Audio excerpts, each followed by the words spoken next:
Hello, everybody. Christy Griffith here, survivorship navigator with the LUNGevity Foundation. LUNGevity is the nation's leading nonprofit organization about lung cancer for lung cancer survivors. We're happy you're here. We're happy that you've chosen to spend some time with us today. As always, any information obtained in this or any of our virtual meetups should never be taken as medical advice or guidance. We would encourage you to speak with your own provider. So happy that you've joined us today. We have an expert, an amazing expert with us today. I want to tell you a little bit about Michelle Ferretti. Michelle is a licensed clinical social worker, and she's an oncology social worker certified as well. She's an oncology clinical therapist 3, integrative psycho-oncology program, Life with Cancer at Inova Shar Cancer Institute.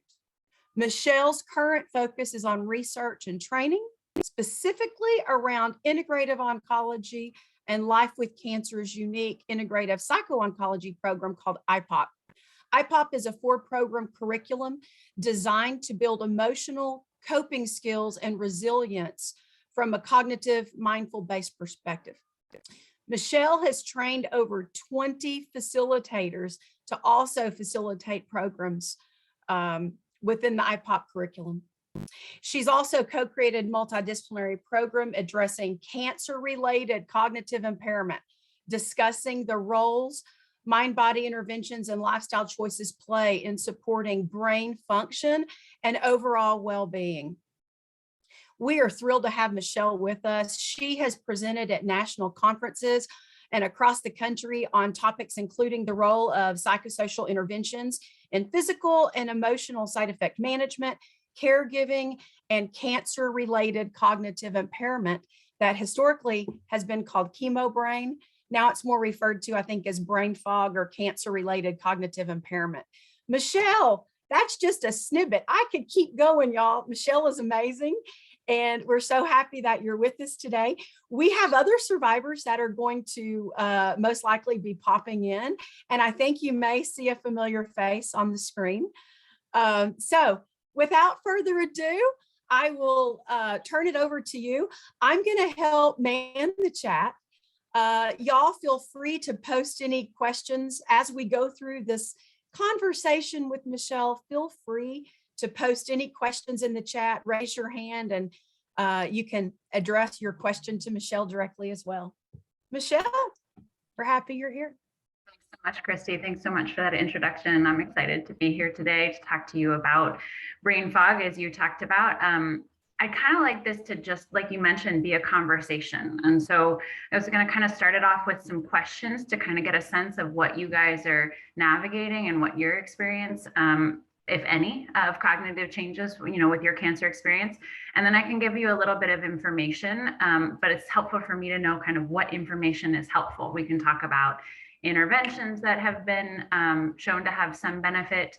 We can talk about more what we do and what we don't know around causes. And even that word, we call them contributing factors because even the word cause is difficult to come up with. But so I just wanted to kind of start things off. So how many of you, by a raise of hand, you can raise your virtual hand, you can raise your actual hand, have had some experience or cognitive change that you feel like as a result of your cancer treatment or cancer itself?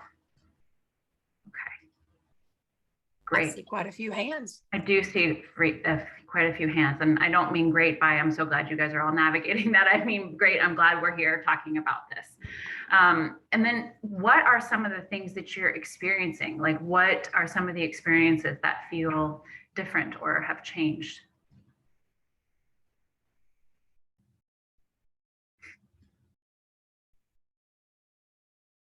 It looks like Michelle has Cheryl has her hand up, and Michelle as well.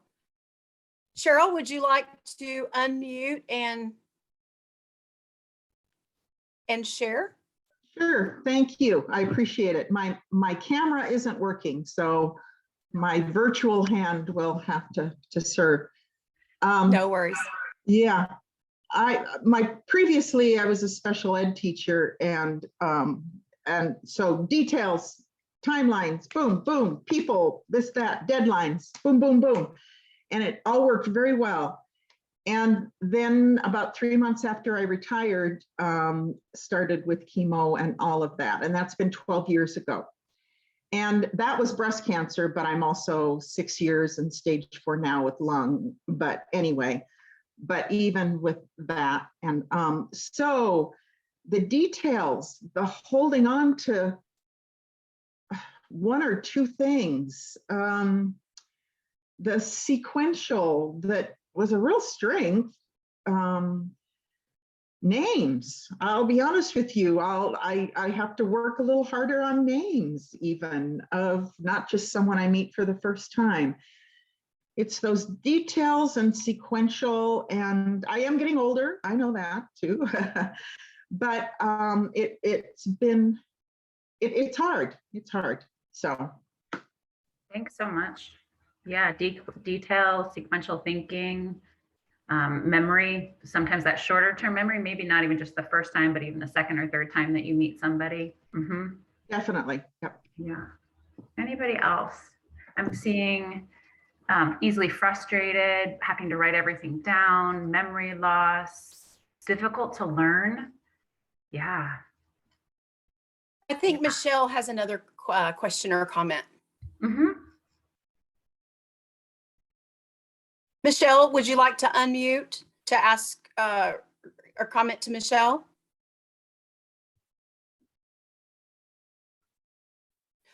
Why don't we go to Buddy? Buddy also has his hand up.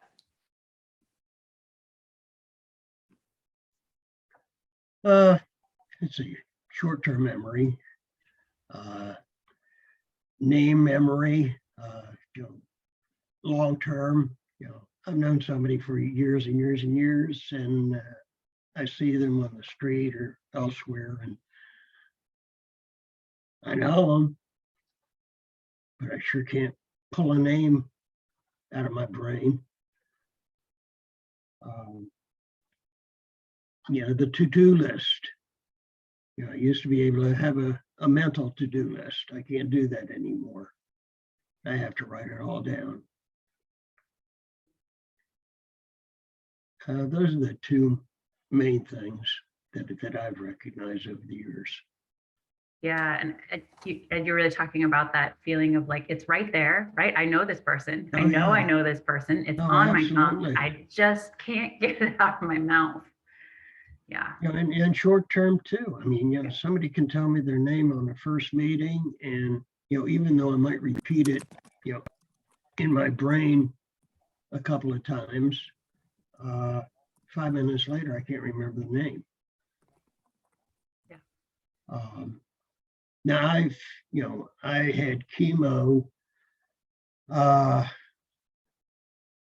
8 years ago, a little over 8 years ago, and 16 months of it, and haven't had any chemo since then.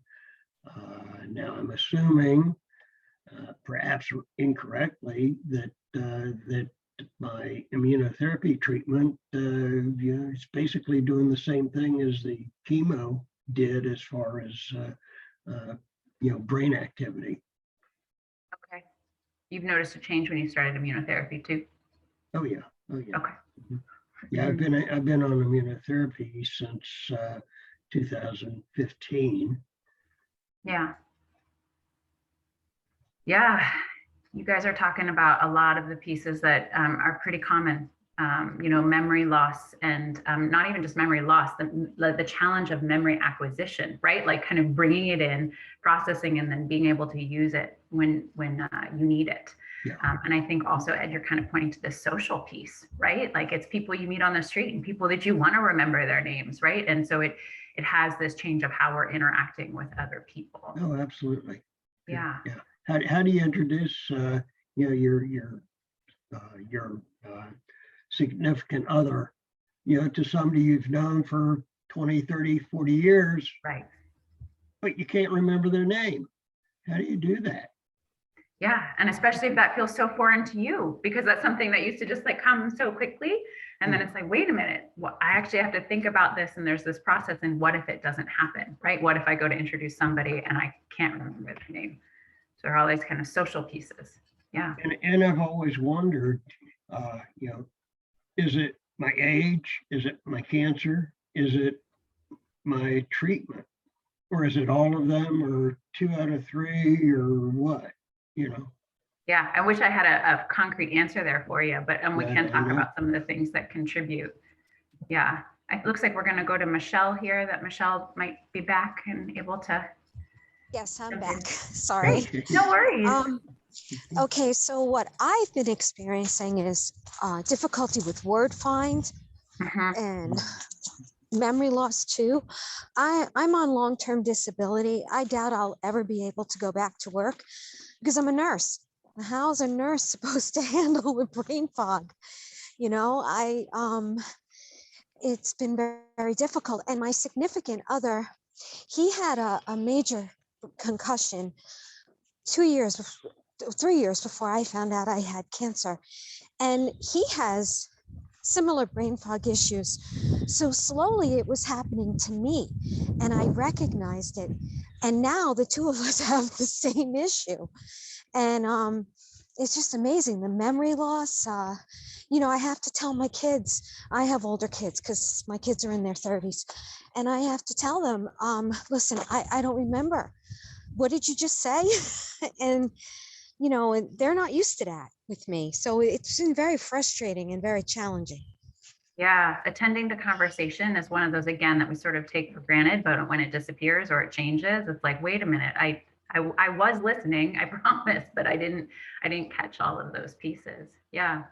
Just really quickly, kind of popping in like popcorn, what are some of the things that you have found make it better or worse? And this is for everybody. When do things feel like those symptoms are more present, and when do you feel like, oh, they're a little quieter today or this month? Or Feel free to unmute and Yeah. answer if you like.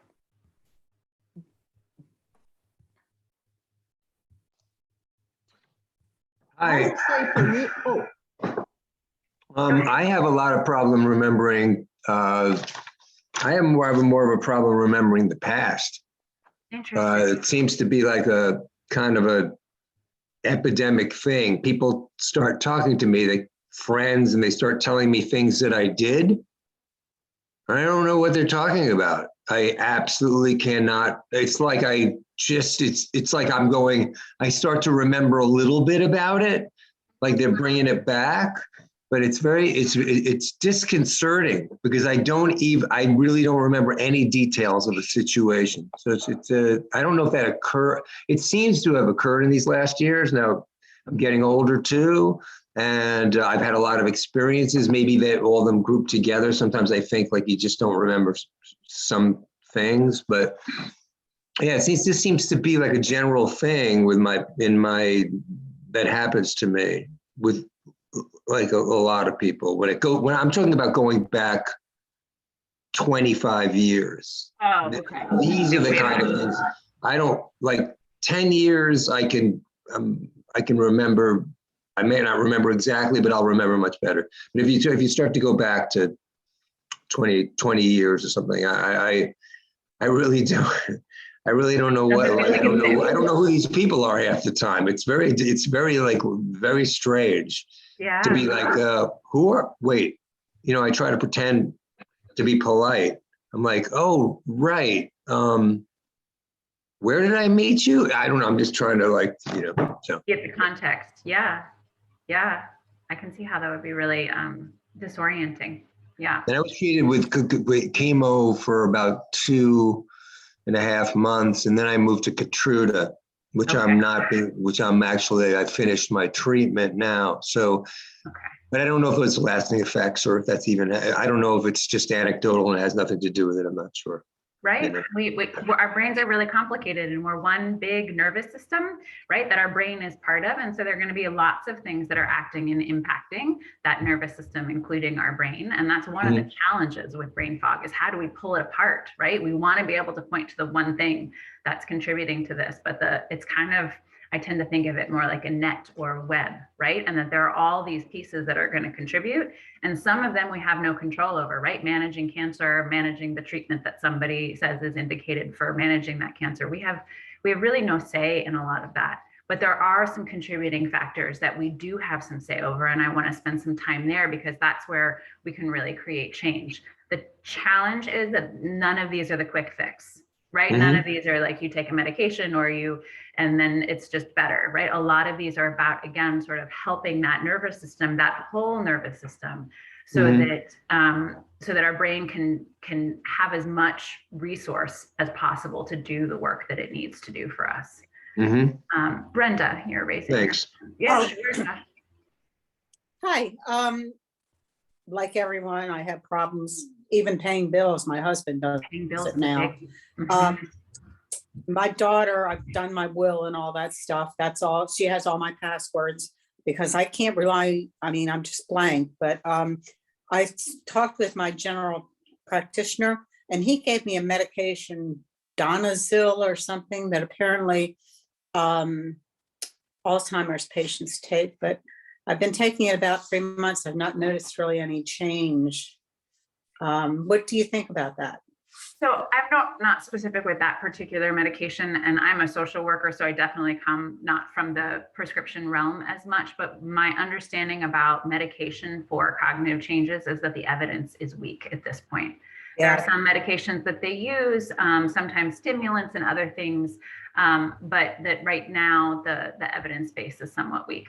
What you're going to find, or what I've found as I've looked into research around brain fog, is that it's a relatively, for as long as we've been navigating and researching side effects that have to do with managing cancer, right? Brain fog is relatively new in that process. And so I think it's relatively young in terms of the research base. And then also because there are so many factors that can go into the way that our brain functions, it's really hard to pick out one piece. And that's kind of what happened when they started to research is sort of chemotherapy, the culprit, right? Like, is this the cause of brain fog? And as they started to go into it, they couldn't find that direct link because it seemed to be more complicated than that. And sadly, at this point, most of the research has been done in the breast cancer community. And they found that up to 25% of people experience cognitive changes even before they've had any treatment for cancer. So we kind of know now that it's not just about the chemotherapy and about the medication, although there are definitely aspects of chemotherapy increasing our inflammation response and things like that that can affect our cognitive functioning. We just know it's probably more complicated than that. So that's an upside and a downside, right? The upside is there are going to be lots of places that we can kind of get involved and create change. But the downside is it's not going to be straightforward. I've noticed here that Valerie said that when she gets a good night's sleep, that it seems to help. And that's one of those factors, right? Sleep, managing our emotions, exercise, things like that are things that have been shown to kind of support our cognitive function. The way I like to kind of put it is like, how do we get our body on our brain side? How do we set up sort of an internal environment for our body that kind of keeps our brain working at its highest capacity? The other thing to keep in mind is that our minds are always plastic, is the word that they use, right? That we are able to create change. The challenge with cognitive change is that it's slow and it's sometimes hard to see. And so it feels like I'm putting all this time and energy investment in this change, and what am I getting for it? And so I tend to encourage people to keep a journal or to keep something, on, April of 2022, I noticed that this was really challenging. And then I did these 3 things and I did them for months. And every month I'm just going to check in again and kind of see, is that thing still challenging? Because again, it might still be challenging, but it might not be as challenging, right? And it's always hard to kind of get that global arc, because every day is a little bit different, right? We slept differently. We are emotionally in a different space. There's all sorts of things that affect how we think. I think the other piece I really want to touch base on is sort of acknowledging the emotional impact of navigating the symptom, right? How we think and how we expect our brain to function is so integral to how we understand ourselves in this world. right? How we're used to interacting with people, how we kind of expect our brain, like I was talking about, kind of, to be able to come up with that introduction when we're introducing our significant other. We're able to find that word. And so I just wanted to kind of acknowledge that space, that there are lots of emotions that can come with this. There can be anger, there can be sadness, there can be embarrassment and shame as you're, not navigating the way that you're used to. And I just kind of, it also tends to be a symptom because it's relatively new, that maybe even if it was discussed before treatment, it's like the impact wasn't felt. There was a primary goal of, I need to treat this cancer, right? And so that's what you do. And so it kind of feels like it comes out of left field. Like, wait, what? why is my brain working differently? The other thing that's challenging with it is sometimes it doesn't show up in the standard tests that they run. So neuropsychological testing is sort of the standard of care for looking at brain fog. The challenge is that it doesn't necessarily fall into the deficit, right? Where it's not a disorder per se. You're noticing a change in your functioning, but you're not necessarily functioning below kind of standard level. And so one of the things that we're looking at Life with Cancer and ANOVA, and looking at some research, is how do we find a better measure that gives us that objective measure, that kind of number measure of where things are, but also doesn't ask for it to be in sort of an abnormal, for lack of a better word, because there's no normal range. Right. And so kind of how do we look at improvement from where we are? And there's stuff out there, and it's coming. And so I feel like we're getting to a place where we're going to have better measurement for this. Because right now, yeah, Jordan, I got you. Right now, the literature is really challenged. We don't have a good definition for brain fog, and we don't have good measurements. Jordan, you had a question. Yeah, and this is going to sound a little weird, maybe even coarse, but have any of these researchers been on chemotherapy or the medications that we're on? A great question. Because here it is. I was on chemotherapy for 10 months in 2019. I still have the brain fog. With the targeted pills that I'm on right now for my type of medication, it's not as bad as they've lowered the dosage. When I had extreme fog when I was on 100 milligrams a day, it decreased a little bit when I was on 75, but now that I'm on 50 milligrams a day, it's actually cleared up, as is my neuropathy. So, my argument is at these people that have done this research, have they ever been in our shoes? A great question. So on our research team, we have a patient advocate. So for sure, she has. And so I think, though, that you really bring in an important piece, right? Context is really important. And I also am kind of hearing that at some point you shared your experience, right? And then they were able to make changes. Your medical team was able to make changes, and it created a difference in your experience. And so I really also want to encourage that in your community as well, is that I think brain fog, because people tend to spend, even a couple months of like, what's going on, right? Like what's happening, and you feel a little off, and your family's noticing you're a little off, and there are all these things that are changing and shifting, but you're like, am I crazy? Am I losing my mind? Right? So I really encourage you to bring that feedback to your medical team, because there are sometimes changes in treatment and other things that can be made that take that into account. And then there are also a lot of, like I said, your one nervous system. And so managing your emotions, it feels like something that's off on the side. But when our body is focused on navigating our emotions, which our nervous systems see kind of as challenges, and so maybe threats and things we're thinking about, and we're kind of sending our physiological resource towards managing those emotions. And that's not a choice we're making. That's what our body does for us. That it then sort of sends the resources not to our brain to do our higher thinking. So managing our emotions, navigating our sleep, and things like that can be really important in helping your brain do its best work. Sleep is tricky. Sleep is a let it happen, not make it happen. The more you think about it and want it to happen, the more elusive it can be, right? Because it's that same idea. Your body needs to feel like it's safe. It is not evolutionarily safe to sleep if it's dangerous, right? It could mean, and so your body is only going to allow sleep to happen if it's feeling safe. And that's safe from the email, right? Because our body doesn't distinguish between physical danger and emotional danger. So it's kind of about teaching our body. And that's why some of these lifestyle and other activities are about kind of helping to regulate that nervous system and help it stay steady so that it can be doing those long-term things like thinking and digesting and immune response. Michelle, you mentioned journaling, keeping a journal. What are, say we have survivors on the screen, maybe not everybody is an active journaler.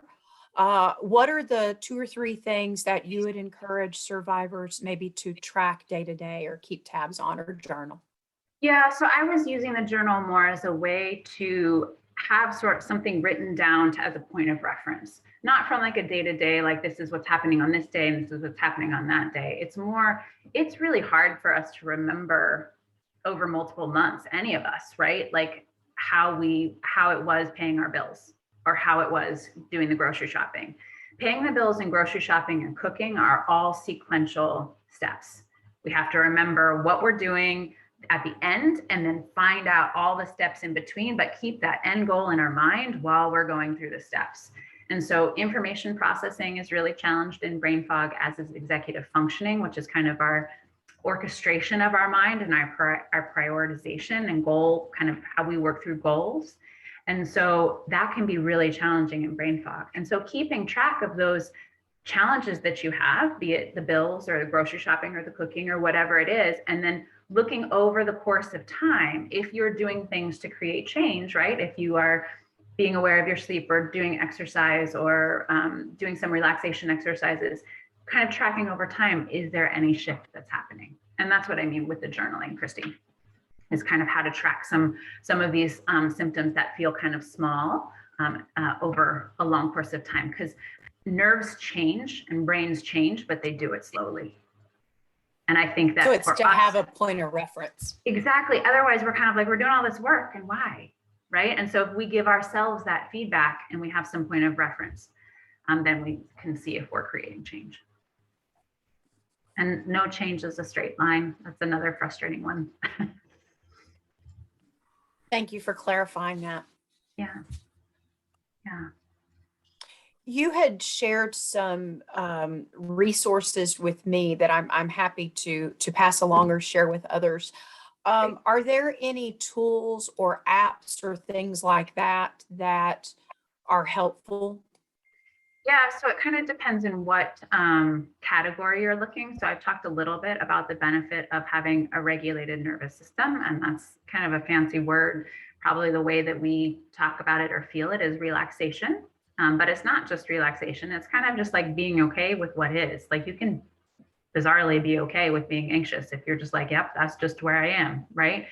But when we do that, our nervous system is able to kind of come back to kind of this regulated space. And so there's a lot out there in terms of apps around meditation and relaxation.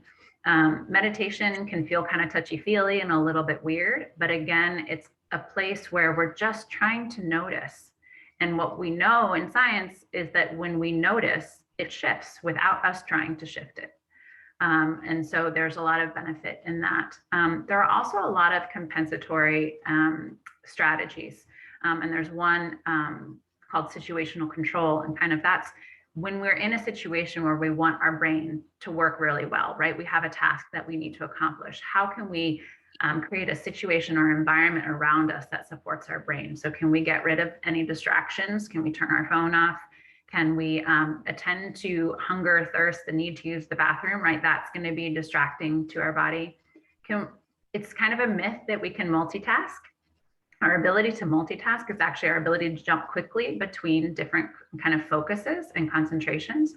And so can we not multitask? Can we do one task at a time and then move to the next task? And so these are all situational things that you can do to create an environment where your brain can do its best work. Also being aware of what time of day. Some of us feel sharper in the morning when we're kind of up and going. Other people, it's like, no, later in the day, right? That's when, so kind of being aware of your time of day when you feel your sharpest, and then kind of placing those tasks that require more cognitive effort in that time of day can be really helpful. And then there are lots of apps and computer games and things like that, both on the compensatory side, so on the managing side, but also on the improvement side. So there's a project running out of University of Texas at Dallas called the Brain Health Project. And as part of that, they do what they call a battery, this full set of tests. But again, these are the tests that I was talking about before, where they're actually looking at improvement. They're not looking at, are you functioning or not functioning? They're looking at, this is the level where you're at, and can you increase that level? Because they were actually looking at it initially with aging. And so you can sign up for that, and then they give you feedback and cognitive training specific to challenges that you're navigating. So that's another good resource. In terms of compensatory strategies, and kind of how to navigate Post-it notes. I know it sounds silly, but they are really helpful, right? Because they can put that information that you need in the place that you need it when you need it. Routines are also really helpful. Your brain doesn't need to work as hard if something is part of a routine. And a trick about making a routine is tie it to something that already has a routine. And so meals tend to be a good one with that, right? We know that we have breakfast, lunch, and dinner. And so when we need to bring something else in, can we tie it to one of those meals, or brushing our teeth, or something else that we're already in the habit of doing? So that's like really quickly kind of an overview of some of the things that can be helpful. I can go into more depth, but I also We want to be respectful mindful of our your time. time. Yeah. Those compensatory strategies, I think, are really helpful. And I know that you've mentioned some high tech, as well as some low tech options, the sticky notes, having the routine, making the checklist. Yep. Calendars. Things that can be calendars, of course, calendar reminders. Well, and I stole from one of the brain fog groups that I ran. Like this woman that was in the brain fog group was like, every day I start my day with a little checkbox to-do list. And it's not because I'm going to write every single thing I need to do, but it gets me started. And I do the same thing at work every day. I sit down, and even if it's a repeat from the day before, and it helps me prioritize, right? And that's one of those challenges that comes with brain fog, is our ability to prioritize the important versus the less important is challenged. And so having a list so there are, lots of high tech and low tech ways. Brenda. I don't know if you can see my phone, but this is how I have everything organized. Mm-hmm. And then under the movies or the books I want to read, or anything I have, because I will not remember anything. And if I lose this, I am a mess. I think we're all a mess if we lose our phone. Put so much into it, but I hear you. Yeah, and the phone is a great tool.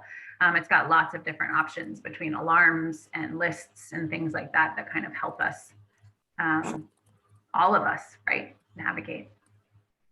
I also sent Christy some handouts. There is a handout on some apps. It is certainly not an exhaustive list of, meditation and relaxation apps that are out there, but I tried to give kind of a broad perspective. Some are free, some are not, different depths. Yeah, so Christy's holding it up there, and she can send that out to you. And then it's interesting, the one that says HM there in the corner, it's called Healthy Minds. I'm a little partial to that one, because it's the researcher that supports that has this belief that well-being is learnable. And I find that so relevant for all of us in all aspects of life, but that our well-being and the things that contribute to our well-being are skills that we can learn. And I think that that's really powerful. And that app kind of talks about doing it. And I like that it also allows you to do it active, like you can do it while you're taking a walk or taking a shower or sitting. And then I also have a handout for some of those compensatory strategies, and also situational control and things like that. So Christy can send those on to you. Let me know if you would like these. I'm happy to email them out and share all these fantastic resources. And I did thank you, Buddy, for the correction on that e-address, HTTPS. Thank you. I was typing and listening, and that didn't go well. So thanks for clarifying that. But the UT Health, I'm sorry, UT Dallas Brain Health Project, the link is there, and we'll get that corrected.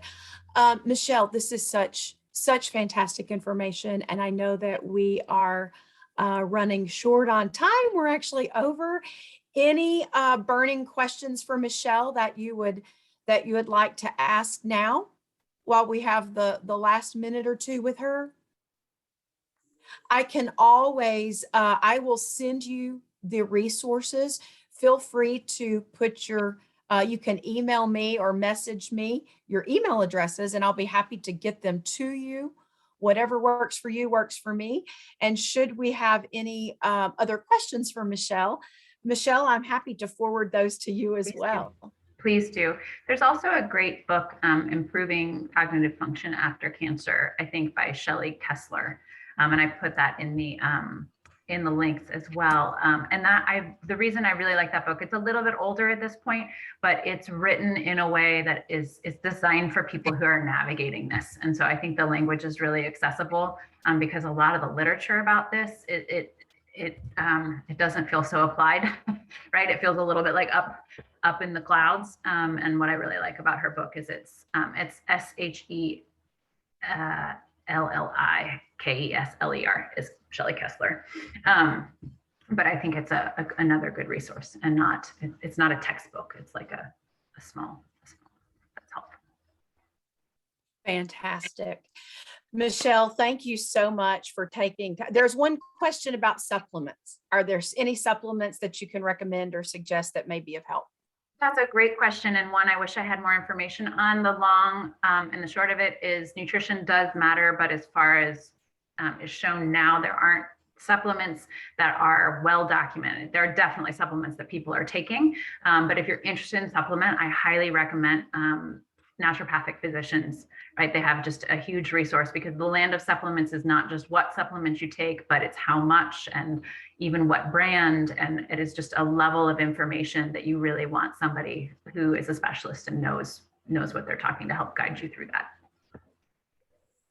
That's a fantastic suggestion as well. Naturopathic follow-up for more specific information on that. Yeah, and the more that they can coordinate and have a conversation right with your providers is also fantastic. Yeah. Communication, collaboration. Imagine that. Great tip. Great tip. Along with the other compensatory strategies, good sleep, exercise, journaling or keeping track. So you've got a reference as to your interventions and how that's working, or the level of your cognitive impairment or brain fog. Michelle, this is all fantastic information, and we know that we've kept you 10 minutes longer than planned. We will let you get back to your day. Again, thank you so much for all of this. I will send out the resources that you shared with me, and any other questions or anything that comes up, we'll certainly forward to you. I see that the chat's blowing up with lots of kudos, and thank you for being with us today. And we hope that you'll come back again. I would love that. And thanks so much for having me. I think this is such an important topic. So thanks for joining in this conversation. Yeah, take good care. Thanks, you too. Bye.